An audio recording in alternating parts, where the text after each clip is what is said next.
সংবাদে আপনাদের সবাইকে স্বাগত জানাচ্ছি। আমি ফিরোজ তুহা। শুরুতেই বিআরবি কেবলস সংবাদ শিরোনাম। আওয়ামী লীগ নিষিদ্ধের দাবিতে প্রধান উপদেষ্টাকে ৩০০ প্রবাসীর চিঠি। গণহত্যার নির্দেশদাতা ফ্যাসিস্ট হাসিনার বিচার করতে হবে, মন্তব্য মির্জা ফখরুলের। আবু সাইদের মৃত্যু নিয়ে যা বলছে জাতিসংঘের প্রতিবেদন। এবার আয়নাঘর নিয়ে যা বললেন মিজানুর রহমান আজহারী। র্যাব বিলুপ্তির বিষয়ে জাতিসংঘের প্রস্তাব, যা বললেন স্বরাষ্ট্র উপদেষ্টা। ভারতের ষড়যন্ত্র চলছেই, এবার পাহাড়ে অস্থিরতা। আওয়ামী লীগ নিষিদ্ধের দাবিতে প্রধান উপদেষ্টাকে ৩০০ প্রবাসীর চিঠি। মানবাধিকার লঙ্ঘনের গুরুতর অভিযোগে আওয়ামী লীগের কার্যক্রম বাংলাদেশে জরুরি ভিত্তিতে নিষিদ্ধের দাবিতে প্রধান উপদেষ্টা অধ্যাপক ডক্টর মোহাম্মদ ইউনূসের কাছে চিঠি লিখেছেন ৩০০ জন প্রবাসী বাংলাদেশি শিক্ষার্থী, গবেষক ও পেশাজীবী। বৃহস্পতিবার প্রধান উপদেষ্টা প্রেস সচিবের ইমেইলের মাধ্যমে তারা এই চিঠি পাঠান। চিঠিতে বলা হয়েছে, বিগত ১৬ বছরের জুলুম, নির্যাতন, নিপীড়ন ও দুঃশাসনের কবল থেকে ছাত্র জনতার রক্তক্ষয়ী গণ অভ্যুত্থানের মধ্য দিয়ে আমরা নতুন বাংলাদেশ পেয়েছি। কিন্তু আমরা অত্যন্ত দুঃখের সাথে লক্ষ্য করছি যে হাজার হাজার ছাত্র জনতার খুনি ফ্যাসিবাদী শক্তি এখনো বাংলাদেশের বিরুদ্ধে ষড়যন্ত্র অব্যাহত রেখেছে। চিঠিতে বলা হয়েছে, শুধু জুলাই হত্যাকাণ্ডের মধ্যেই সীমাবদ্ধ নয়, আওয়ামী লীগ গত ১৬ বছর ধরে বাংলাদেশের নৃশংস হত্যাকাণ্ড চালিয়েছে।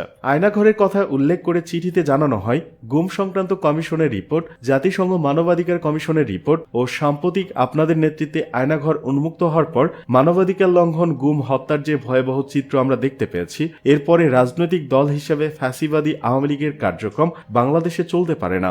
আমরা অবিলম্বে হাজার হাজার ছাত্র জনতার খুন, গুম, মানবাধিকার লঙ্ঘনের দায়ে আওয়ামী লীগকে নিষিদ্ধ করার দাবি জানাচ্ছি। ফ্যাসিবাদী দলকে নিষিদ্ধ না করলে গণঅভ্যুত্থানের আকাঙ্ক্ষার বাস্তবায়ন করা সম্ভব নয়। গণহত্যার নির্দেশদাতা ফ্যাসিস্ট হাসিনার বিচার করতে হবে, মন্তব্য মির্জা ফখরুলের।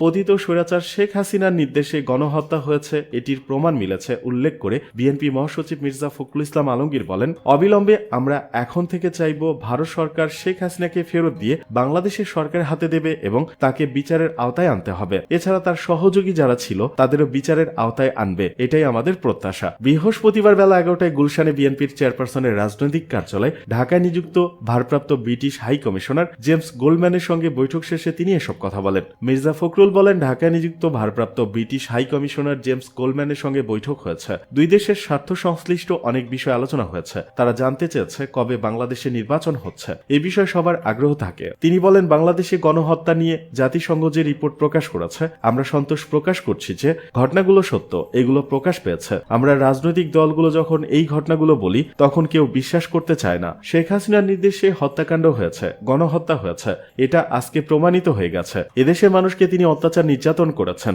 যত মানবাধিকার লঙ্ঘন, গণহত্যা সবকিছু তারই নির্দেশেই হয়েছে। সুতরাং এটা প্রমাণিত হয়ে গেছে হাসিনা ফ্যাসিস্ট। আমি জাতিসংঘের প্রতিনিধি দলকে ধন্যবাদ জানাতে চাই। এদিকে আবু সাইদের মৃত্যু নিয়ে যা বলছে জাতিসংঘের প্রতিবেদন।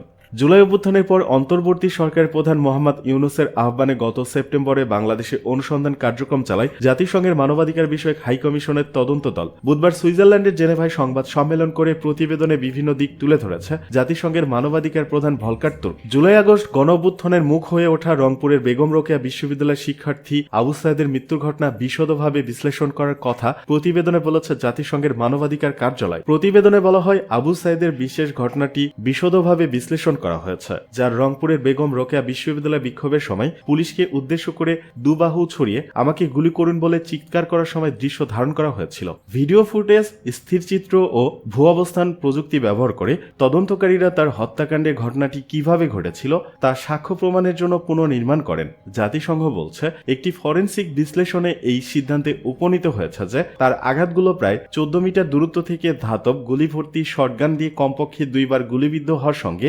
সামঞ্জস্যপূর্ণ ছিল। প্রতিবেদনে বলা হয়েছে, আবু সাইদ পুলিশের ইচ্ছাকৃত বিচার বহির্ভূত হত্যাকাণ্ডের শিকার হয়েছেন বলে বিশ্বাস করার যুক্তিসঙ্গত কারণ রয়েছে। জাতিসংঘের মানবাধিকার বিষয়ক হাই কমিশনার ভলকার তুর্ক বলেন, এই নৃশংস প্রতিক্রিয়া ছিল সাবেক সরকারের একটি পরিকল্পিত এবং সমন্বিত কৌশল, যা জনতার বিরোধিতার মুখে ক্ষমতা আঁকড়ে রাখতে চেয়েছিল। বিক্ষোভ দমন করার কৌশলের অংশ হিসেবে রাজনৈতিক নেতৃত্ব এবং ঊর্ধ্বতন নিরাপত্তা কর্মকর্তাদের জ্ঞাতসারে তাদের সমন্বয় ও নির্দেশনায় শত শত বিচার বহির্ভূত হত্যাকাণ্ড, ব্যাপক নির্বিচারে গ্রেপ্তার ও আটক এবং নির্যাতন চালানো হয়েছে বলে বিশ্বাস করার যুক্তিসঙ্গত কারণ রয়েছে। এদিকে এবার আয়নাঘর নিয়ে যা বললেন মিজানুর রহমান আজহারী। এবার আয়নাঘর নিয়ে নিজের ভেরিফাইড ফেসবুক পেজে স্ট্যাটাস দিয়েছেন ইসলামিক স্কলার মিজানুর রহমান আজহারি আজ বৃহস্পতিবার নিজের ফেসবুক স্ট্যাটাসে তিনি লিখেছেন, আধারের আয়নাঘর আস্থা করে নিপাত যাক, চির অবসান হোক বিভৎস সব জুলুমের, নিশ্চিত হোক মানবিক বাংলাদেশ। এছাড়াও তিনি ফেসবুক পোস্টের কমেন্টে লিখেছেন, রাসূল সাল্লাল্লাহু আলাইহি সাল্লাম বলেন, হে কাব ইবনু উজরা, আমার পরে যেসব নেতার উদয় হবে আমি তাদের অনিষ্টতা থেকে তোমাদের জন্য আল্লাহ তাআলার নিকট আশ্রয় প্রার্থনা করি। যে ব্যক্তি তাদের দ্বারস্থ হলো, তাদের মিথ্যাকে সত্য বলল এবং তাদের স্বৈরাচার ও জুলুম নির্যাতনে সহায়তা করল, আমার সাথে এই ব্যক্তির কোনো সম্পর্ক নেই এবং এই ব্যক্তির সাথে আমারও কোনো সংস্রব নেই। ওই ব্যক্তি কাউসার নামক হাউজের ধারে আমার নিকট আসতে পারবে না। অপরদিকে যে ব্যক্তি তাদের দ্বারস্থ হলো কিন্তু তাদের মিথ্যাকে সত্য বলে মানল না এবং তাদের স্বৈরাচার ও জুলুম নির্যাতনে সহায়তা করল না, আমার সাথে এই ব্যক্তির সম্পর্ক রয়েছে এবং এই ব্যক্তির সাথে আমারও সম্পর্ক রয়েছে। শীঘ্রই সে কাউসার নামক হাউজের কাছে আমার সাথে দেখা করবে। র্যাব বিলুপ্তির বিষয়ে জাতিসংঘের প্রস্তাব, যা বললেন স্বরাষ্ট্র উপদেষ্টা।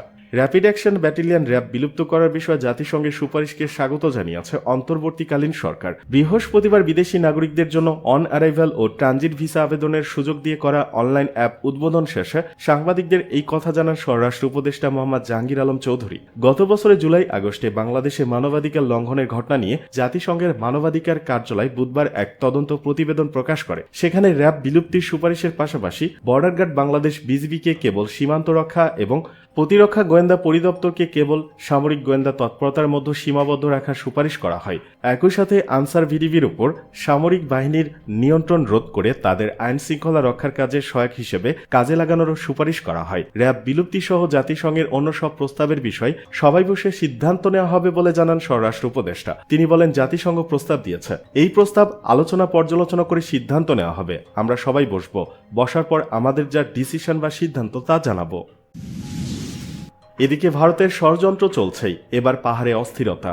দেশের রাজনৈতিক অস্থিরতার সুযোগ নিয়ে পার্বত্য চট্টগ্রামে আবারও সক্রিয় হয়ে উঠেছে সশস্ত্র পাহাড়ি সংগঠনগুলো। সীমান্তবর্তী এলাকায় অন্তত 10টি পয়েন্ট সন্ত্রাসীদের ঘাঁটিতে পরিণত হয়েছে, যেখানে ভাবনা কেন্দ্রের আড়ালে চলছে তৎপরতা। নিরাপত্তা বাহিনীর অভিযানে এসব সংগঠন সেনাবাহিনীর বিরুদ্ধে অপপ্রচার চালাচ্ছে, যা পরিচালিত হচ্ছে ভারতের ত্রিপুরা ও মিজোরাম থেকে।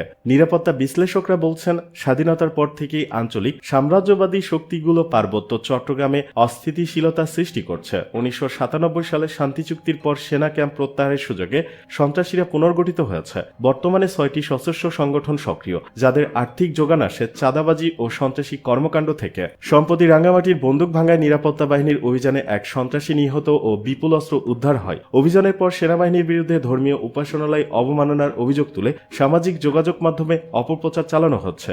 এনজিও ও কথিত সুশীল ব্যক্তিদের মাধ্যমে এ প্রচারণাকে প্রাতিষ্ঠানিক রূপ দেওয়ার চেষ্টা চলছে। গত 15 জানুয়ারি মিজোরামের ইউপিডিএফ এর জন্য পাঠানো বিপুল অস্ত্র জব্দ করে ভারতীয় পুলিশ। এতে 6টি AK-47 রাইফেল, 10,000-এর বেশি গুলি ও 13টি ম্যাগাজিন ছিল। বিশ্লেষকরা বলছেন, সেনা সদস্য ও আধুনিক প্রযুক্তি ব্যবহার বাড়িয়ে পাহাড়ের নিরাপত্তা জোরদার করা জরুরি, না হলে পরিস্থিতি আরও ভয়াবহ হতে পারে।